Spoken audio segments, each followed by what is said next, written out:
At 11:37 p.m., under a dying street light that flickered like it was ashamed to still be working, HOA Karen decided my Jeep no longer belonged to me. She stood on the sidewalk with her arms folded, chin lifted, watching a tow truck driver slide steel chains under my front axle like he was harvesting a trophy. There was no warning, no knock on my door, no notice on my windshield, just the quiet confidence of a woman who believed rules only existed to be enforced by her and broken for her. To her, this wasn't theft. It was discipline, the kind she enjoyed delivering in the dead of night when she thought no one was watching. The lawns on Maple Creek Lane were trimmed to surgical precision, the houses identical in color and posture, and HOA Karen ruled it all like a petty monarch guarding a plastic crown. She had already rehearsed the story she would tell in the morning, about an unauthorized vehicle and community standards, and she was smiling as if justice itself wore her face. What she didn't know was that every second of her smug performance was being recorded in high definition. She didn't know the Jeep she was stealing was not a nuisance, not a violation, and not hers to touch under any interpretation of law or reality. She didn't know she had just crossed from neighborhood harassment into felony territory with one phone call, and she definitely didn't know that the quiet man who owned that Jeep was watching her from inside the house, calm, focused, and already documenting her downfall. Before we move forward, drop a comment. Where are you watching from? From her perspective, I was exactly the kind of person HOA Karen loved to target. Quiet, private, and uninterested in playing her little social games. I didn't attend the barbecues, didn't argue at meetings, and didn't decorate my mailbox to match the season, which to her meant guilt by existence. People like her mistake silence for weakness because they've never learned the difference between restraint and fear. She paced near the tow truck, issuing sharp instructions, enjoying the way the driver nodded and avoided eye contact, enjoying the small thrill of command. Her power came from paperwork and pressure, from knowing that most people would rather pay than fight, and she had built her identity on that imbalance. The Jeep was 10 years old, a little weathered, intentionally unremarkable, and that offended her sense of curated perfection. She had written the bylaw herself, a vague clause about vehicle aesthetics, after seeing a faded bumper sticker months earlier. Now she was enforcing it with chains and a flatbed, convinced she was protecting property values instead of feeding her own addiction to control. The winch tightened, metal groaning under tension, and HOA Karen crossed her arms tighter, soaking in the sound like applause. What she didn't hear was the clock starting. Inside my home office, the lights were off, the monitors bright, and the feed from a department-issued covert camera showed her face clearly enough to read every flicker of satisfaction. The microphone picked up her sighs, her muttered comments, the contempt in her voice as she spoke to the driver like he was a disposable tool. To me, this wasn't a tow. It was the final act in a long pattern of abuse I'd been tracking for months. HOA Karen thought she was finally putting me in my place, but she was actually stepping into evidence. Every movement she made fit the profile perfectly. Entitlement, escalation, and complete disregard for authority she didn't personally control. I watched her like I'd watched far more dangerous people in darker places, with patience, precision, and a clear understanding of what came next. She leaned toward the driver and gestured sharply at my house, her voice rising just enough to assert dominance. The driver hesitated, and that hesitation annoyed her more than anything else. She wasn't used to resistance, not even mild resistance, because she had trained this neighborhood to comply. For years, she had operated in the gray space where people felt too small to push back and institutions felt too distant to care. She issued fines like threats, threats like favors, and favors like weapons. People paid because it was easier, and she learned that fear was a renewable resource if you applied it consistently. Tonight was supposed to be another quiet victory, another reminder that she was in charge when everyone else was asleep. She never considered that the Jeep might be there for a reason. She never considered that some people choose anonymity as armor. She never considered that real authority doesn't announce itself with bylaws and clipboards. The tow truck's lights washed the houses in red and white, waking a few neighbors who peered through curtains but stayed inside. They had learned that watching was safer than intervening. HOA Karen mistook their fear for respect, the way she always did. She glanced at her phone, already drafting the justification she'd post in the HOA group by morning. Unauthorized vehicle, repeated violations, enforcement action taken, comments disabled. She loved disabling comments. It made her feel untouchable. The driver bent down again, and that's when his flashlight swept across the interior of my Jeep. The beam caught something reflective on the passenger floor, something official, something he hadn't expected. His posture changed instantly, shoulders tightening, movements slowing, and I saw the moment confusion turned into concern. He stood up and looked at HOA Karen, saying something I couldn't hear clearly, but didn't need to. Her response was immediate and hostile. She stepped closer, pointing, jaw clenched, asserting herself with the confidence of someone who had never faced consequences. That was the moment I knew she would go all the way. People like HOA Karen don't retreat when warned. They double down because backing off feels like death to their identity. She needed to win more than she needed to be right. The driver shook his head, and she reached into her purse. Even from my monitor, I could see the thick stack of cash. That was the line. Bribery isn't a misunderstanding, it's a decision, and she made it without blinking. She thought money would smooth over legality the way it always had. She thought she was still operating in her little kingdom where consequences were negotiable. She was wrong. I didn't rush. I didn't yell.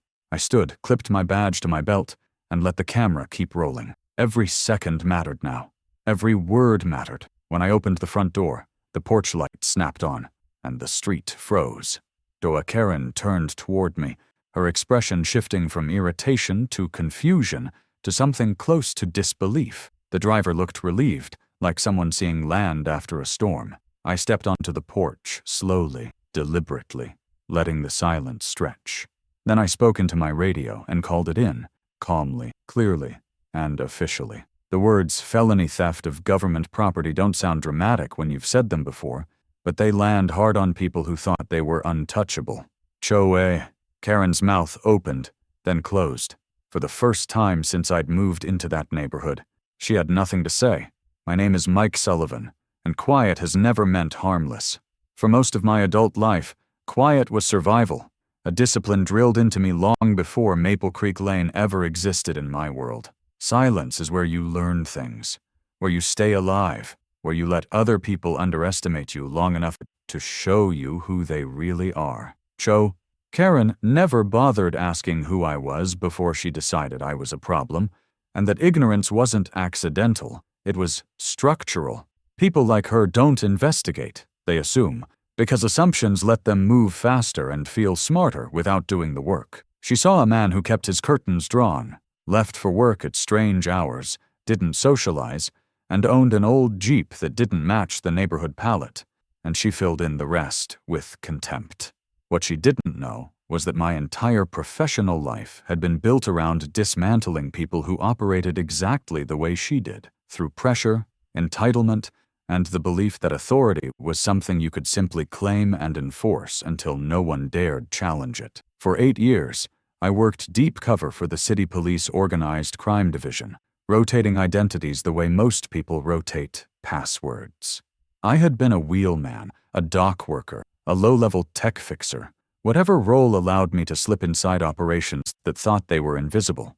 Living under that kind of cover rewires you. You stop explaining yourself because explanations create seams, and seams get pulled. You stop forming casual attachments because every detail about you becomes a liability if remembered by the wrong person. When you finally get home, if you're lucky enough to have a place that feels separate from the work, you don't invite chaos into it. You guard the quiet because it's the only thing that keeps you human. Maple Creek Lane was supposed to be that.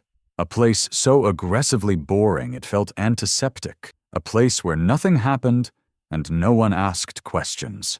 I chose that neighborhood intentionally. Beige siding, manicured lawns, predictable routines, the kind of place criminals never look twice at because it feels too small, too clean, too dull to matter.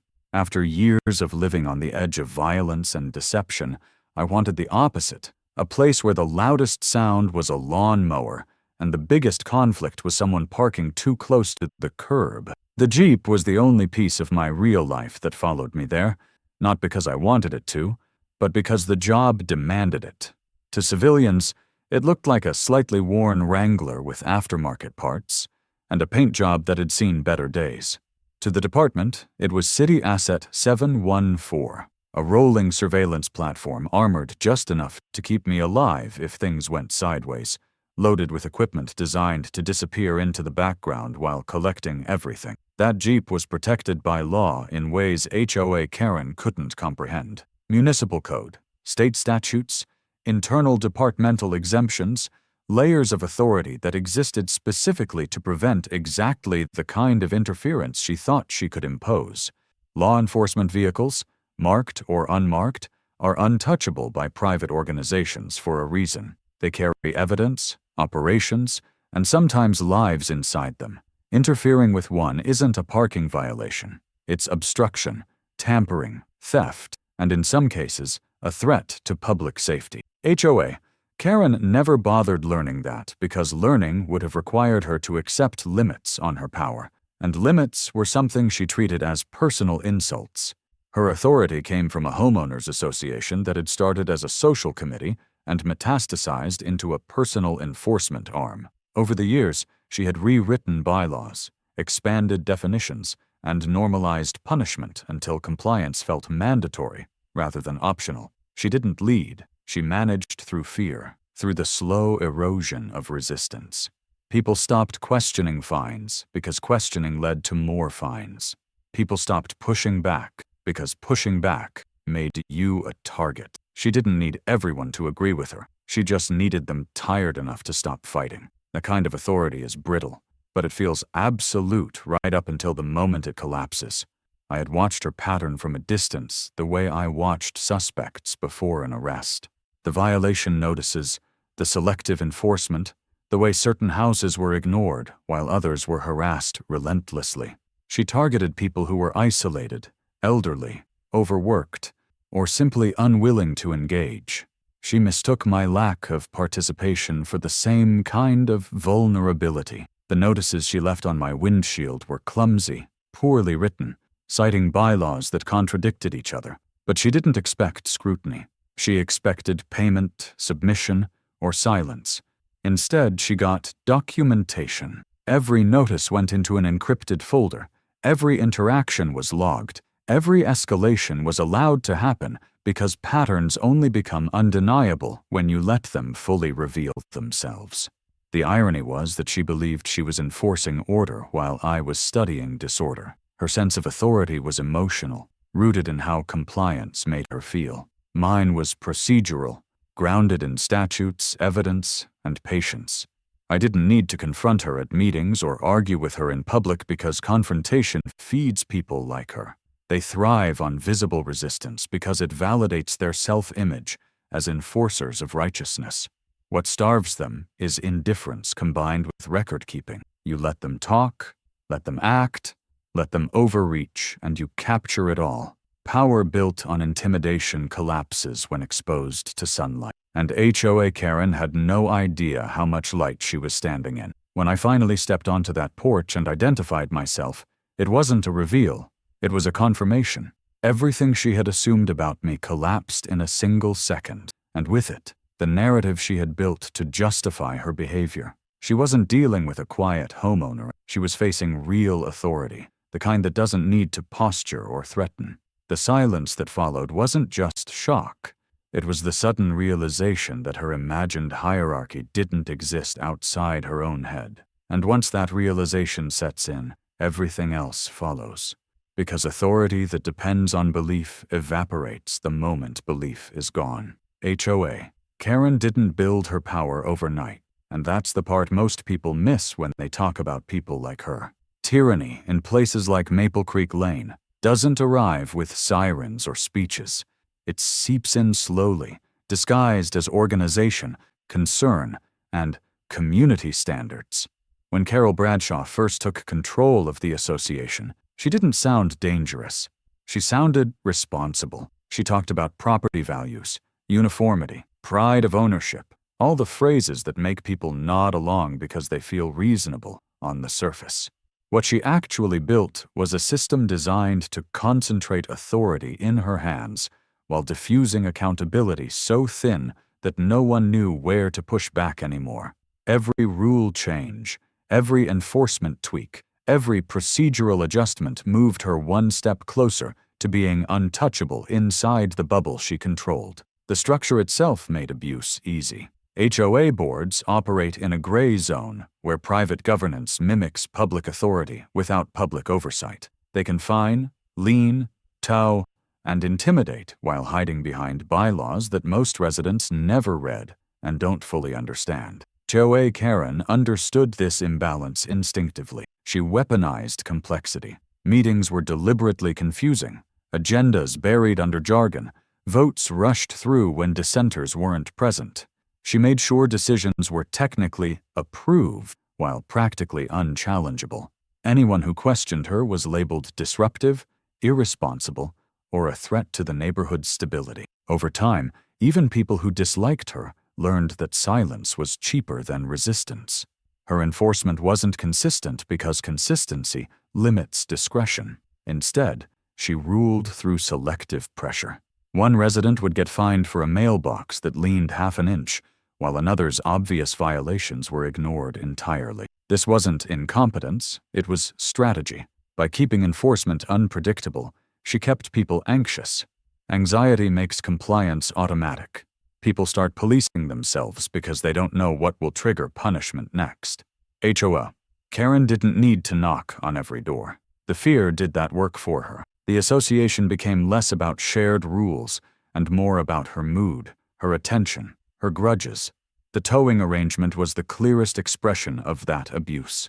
Towing is violent in its own way. It removes mobility, creates immediate financial stress, and forces interaction with systems that don't care about context.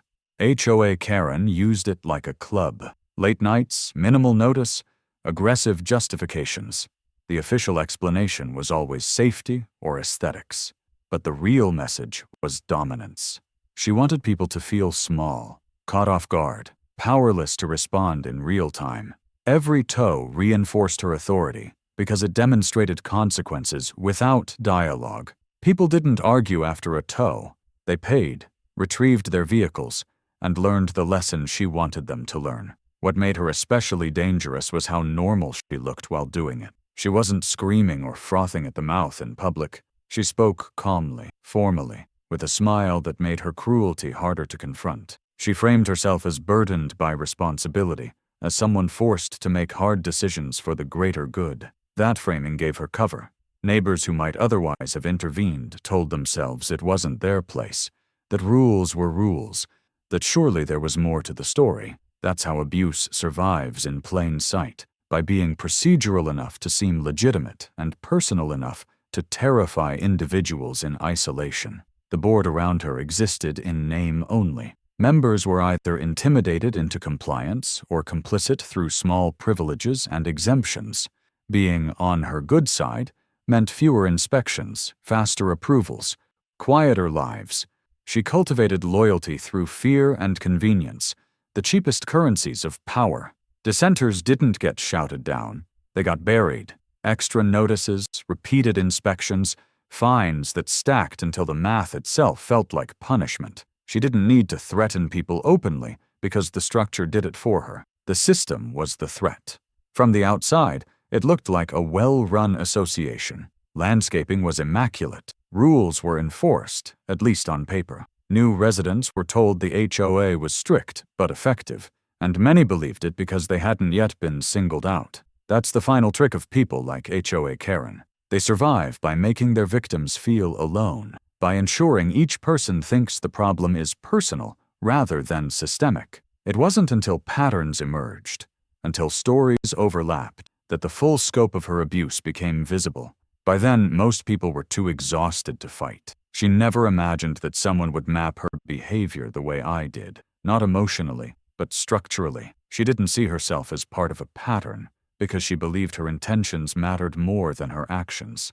But power doesn't care about intention. It cares about effect. And the effect of her system was clear. A neighborhood ruled by fear, selective punishment, and a false sense of authority that depended entirely on no one calling her bluff. When she set her sights on my Jeep, she wasn't just enforcing a rule, she was extending that system into territory it had no right to touch. That overreach wasn't an accident. It was the inevitable outcome of unchecked control. The moment HOA Karen crossed from harassment into attempted seizure, the situation stopped being a neighborhood conflict and became a documented pattern of criminal behavior. Up until then, everything she had done lived in that murky space she loved, where intimidation hid behind procedure and abuse wore the costume of enforcement. What she didn't understand was that patterns are louder than incidents, and evidence doesn't need outrage to speak. It just needs patience. I had learned long ago that you don't confront people like her with accusations. You let them reveal themselves while you quietly record the truth they're too arrogant to hide. I started with the paper trail because paper never lies. It just waits. Every notice she had issued went into a file, not as a complaint, but as a data point. Dates, times, stated violations, supposed witnesses. When laid out chronologically, the randomness disappeared and a clear rhythm emerged. Citations clustered around late evenings and early mornings. Targets shared one trait in common: isolation. Single residents, elderly homeowners, people without visible social backing. The Jeep notices followed the same cadence, escalating in frequency and severity without any change in circumstances. That escalation mattered. It established intent, not enforcement. Next came the financial angle, the part most people never see because they don't know how to look. HOA Karen treated towing like discipline, but discipline doesn't generate profit unless profit is the goal. I began tracing the towing company she favored, pulling public business records, ownership filings, and contract disclosures. The connection wasn't hidden. It was just boring enough that no one had bothered to connect it before. A relative, a shared mailing address, repeated payments categorized as administrative coordination. It was all technically labeled, but nothing was justified. Money was moving in circles that served no operational purpose except enrichment. Witnesses came next, not by interrogation, but by listening. People talk when they believe someone understands what they've been through. I didn't ask leading questions. I asked them to tell me what happened, exactly as they remembered it, and then I asked them to show me. Screenshots of notices, receipts from impound lots, emails that went unanswered. Each story felt personal to them, but together they formed a single narrative with different names filled in, the same language, the same deadlines, the same threat escalation. It was copy-paste cruelty, standardized and repeatable. Technology did the rest. Cameras don't care about titles. They don't respond to intimidation. They just record. I installed coverage legally within my property line, pointed outward, capturing exactly what the law allowed. Late-night inspections, flashlight sweeps, the tow truck arriving without prior notice, HOA Karen directing operations with absolute confidence that no one would ever challenge her authority. Every timestamp matched a citation. Every movement aligned with a fine. It wasn't dramatic footage, it was worse. It was mundane proof of routine abuse. The Jeep itself became the centerpiece of the case without her realizing. She saw it as a symbol of defiance, something that didn't fit her curated aesthetic. What she didn't see was how protected it already was. Registration records, municipal exemptions, internal identifiers that linked it directly to active operations. When she ordered its removal, she didn't just violate HOA boundaries, she crossed into territory governed by laws far heavier than bylaws. That single action tied everything together because it stripped away any argument of misunderstanding. No one accidentally authorizes the seizure of protected property after repeated warnings. I documented everything meticulously, not because I expected to use it immediately, but because documentation changes how truth behaves. It stops being emotional and becomes mechanical. Each file was labeled, indexed, cross-referenced. This wasn't revenge, it was assembly. I wasn't trying to punish her. I was building a structure that would collapse under its own weight the moment it was examined by anyone outside her sphere of influence. What made the evidence overwhelming wasn't any single piece, but the way it all aligned. Financial motives explained enforcement patterns.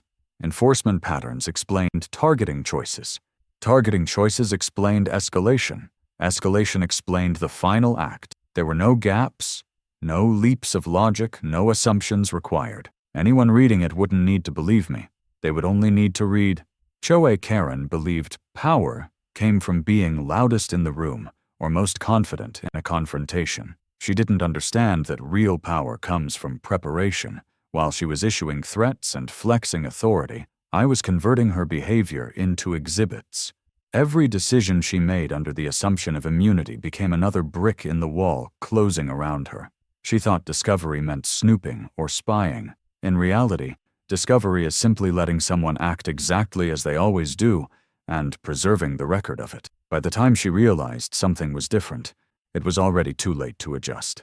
The narrative she had controlled inside the neighborhood no longer mattered. There was now an external, verifiable account of who she was, how she operated, and why. The proof didn't need interpretation. It didn't need persuasion. It just needed to be delivered intact to the right hands. And when it was, her silence wouldn't be confusion. It would be recognition. The confrontation didn't begin with shouting or sirens, and that was the part HOA Karen never anticipated. She expected resistance to look like anger, panic, or pleading, because that was the only kind of power she understood. What she walked into instead was inevitability. By the time she decided to escalate publicly, everything she relied on to dominate others had already been stripped of its effect. Her authority still existed in her mind, but nowhere else. The emergency HOA meeting was her chosen stage, because public spaces were where she performed best. She thrived on eyes, on tension, on the unspoken fear that kept people quiet while she spoke unchecked. Notices went out marked urgent, language carefully designed to provoke attendance without revealing purpose.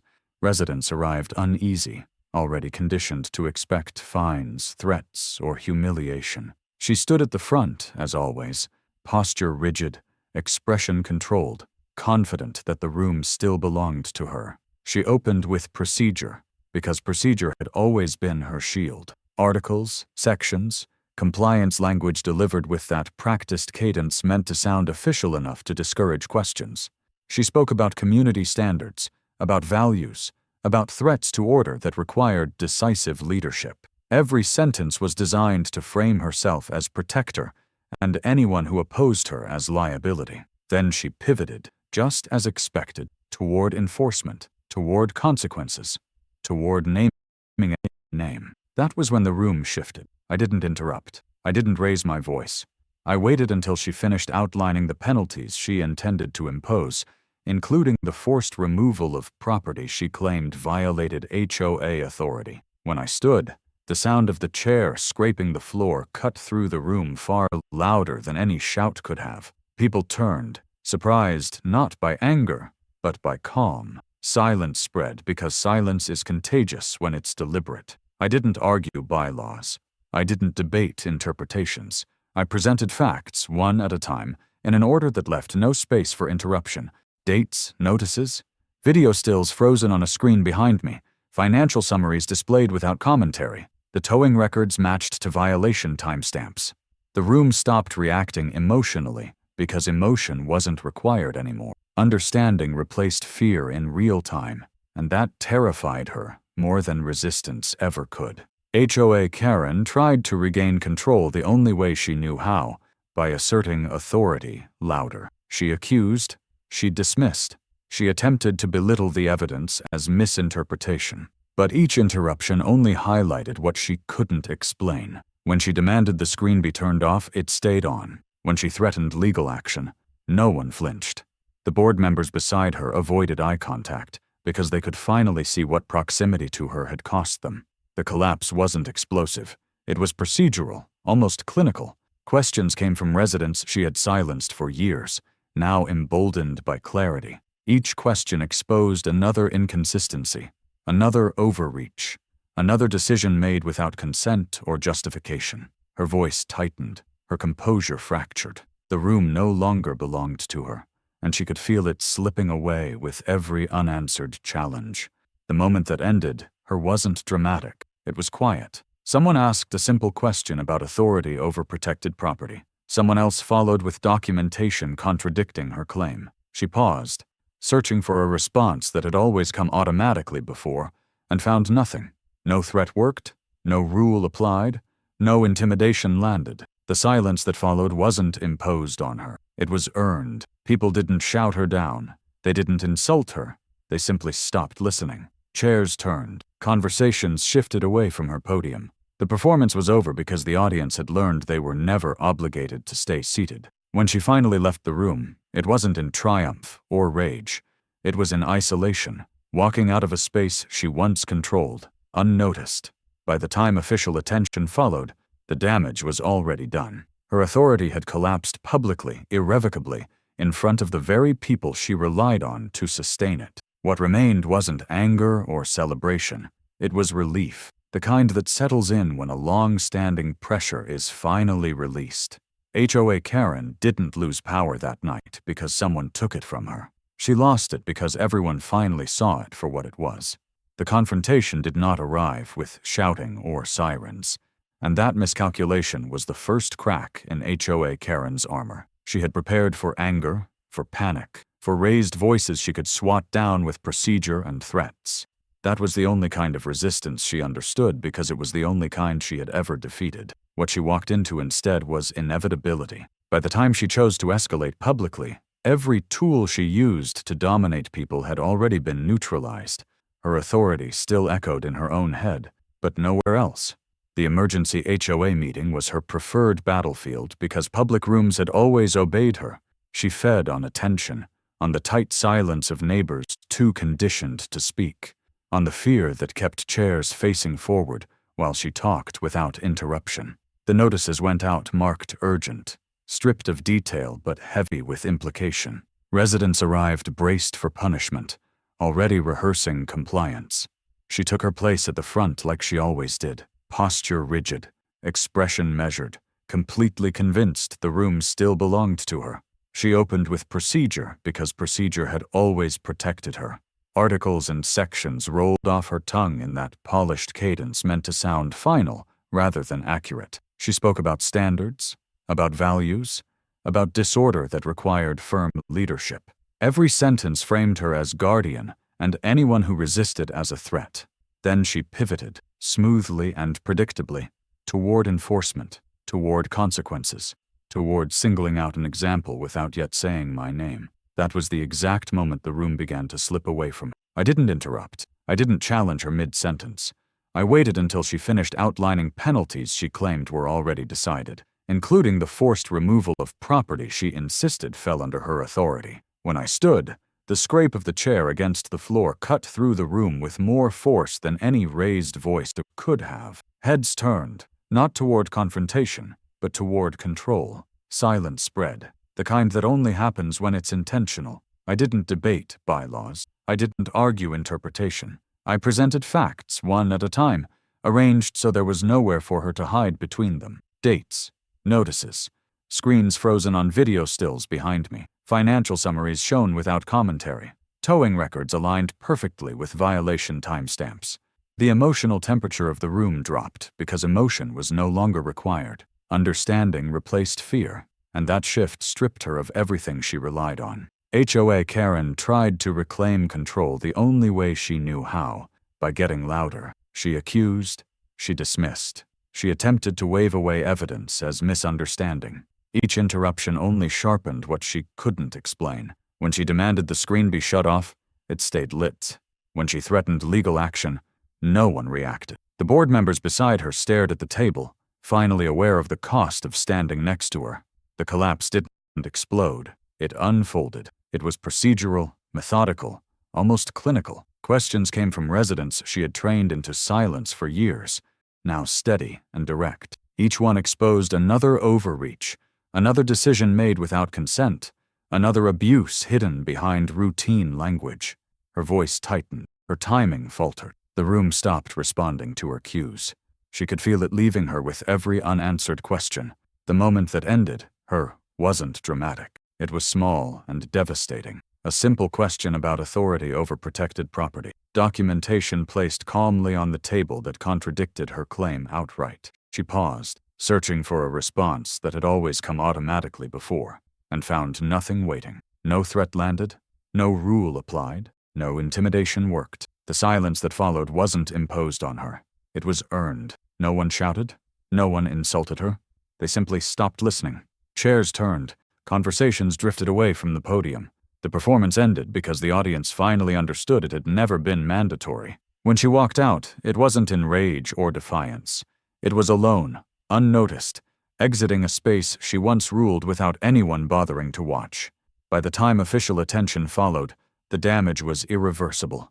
Her authority had collapsed publicly, in full view of the people she depended on to sustain it. What remained in the room wasn't celebration or anger. It was relief, the kind that settles in when pressure you've lived under for years suddenly lifts. HOA Karen didn't lose power because someone took it from her. She lost it because everyone finally saw exactly what it was. The victory did not announce itself with celebration, statements, or vindication speeches, and that was the most fitting end of all. After HOA Karen's authority collapsed in public, there was no dramatic aftermath, no final confrontation she could twist into martyrdom. What followed was absence. Her name stopped coming up in conversations. Her emails stopped arriving. Her presence evaporated from the routines she once dominated. Power doesn't always end with force. Sometimes it ends with irrelevance. The formal outcomes arrived quietly, almost bureaucratically, stripped of emotion. Notices replaced threats. Reviews replaced decrees. Decisions were issued without her input or permission. Where she once dictated timelines, she was now subject to them. Where she once demanded compliance, she was now required to provide explanations. Each letter carried language that was precise, restrained, and final. There was no room for negotiation because there was no longer any standing to negotiate from. Inside the community, something subtle but permanent shifted. People began speaking without scanning the room first. Conversations lingered instead of cutting off. Doors opened that had stayed shut for years. The tension that had shaped daily life slowly dissolved, not because anyone addressed it directly, but because there was no longer a reason to carry it. Fear, once normalized, faded when the source disappeared. HOA Karen did not issue a farewell message. She did not defend herself publicly. She did not attempt to reframe the narrative. Silence replaced the authority she once projected so aggressively. The same person who thrived on control, visibility, and enforcement vanished into procedural obscurity. Her absence was not filled by another tyrant because the structure that enabled her had been dismantled. Oversight replaced discretion. Transparency replaced intimidation. What remained was not triumph, but closure, the kind that doesn't need applause. The Jeep stayed where it belonged, untouched, unchallenged, no longer a symbol of defiance, but of finality. No more notices appeared. No more inspections occurred. The quiet returned, not as something fragile, but as something restored. The coldest part of her ending was not punishment or exposure. It was that nothing needed to be said about her ever again. No one argued after that.